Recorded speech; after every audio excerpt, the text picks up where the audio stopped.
When I really got scared was April 1st, when my sense of taste and smell went away.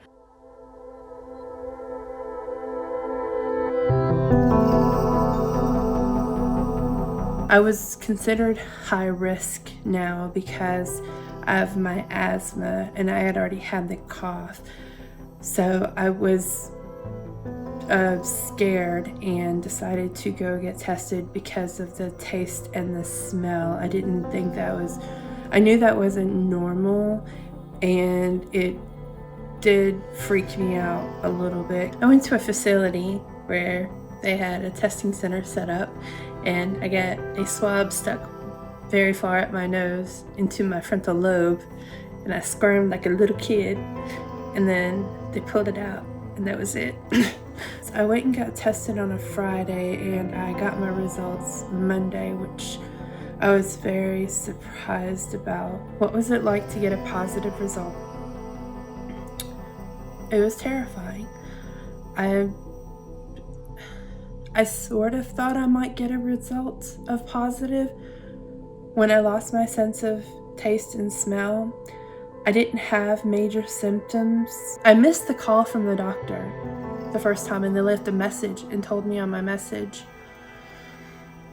And I listened to the message, and my heart just dropped into my stomach. And so it was really, it was numbing. Like, all the feeling went out of my body for a moment. I did have shortness of breath. I did have fatigue. There were days when I just felt, really bad rundown, and the shortness of breath got really bad. Just a few days, like it was hard to breathe. 1 or 2 days, and there was like one day at the end when I was feeling really good. I think it was day 10. I was like, I thought this was it, day 10 of my quarantine, and I thought, all right, I'm done. I've kicked it. I'm almost to the end. And then day 11 knocked me on my butt, and I was scared. I was going through it all over again. But the nurses and the doctors of where I went to get tested, they call and check on you every day to check your symptoms, to see if you're improving, to see if you've gotten worse, to see if anything's changed. And once I told them, I had a really bad day yesterday or whatever it was, they were like, yep, that's pretty, we've heard that before. That's normal. That's on schedule. A lot of people get up and then get kicked back down. You seem, don't freak out. It's okay. And they were right. I did have a follow-up appointment with the doctor. They just have, various people come in to see how they're doing, see how their symptoms are, if they still have any, and check on them, things like that. And I did get a retest, and it just came back negative. So I am officially clean. I'm so happy, or cleared, I should say. And I still have the cough. I'm so sorry.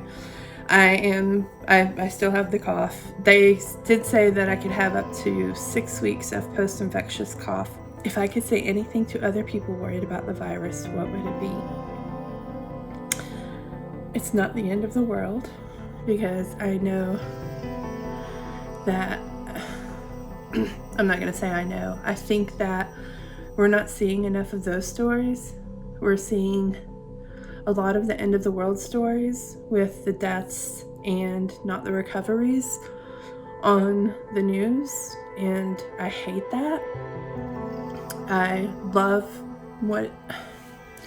don't love anything about the situation, but I do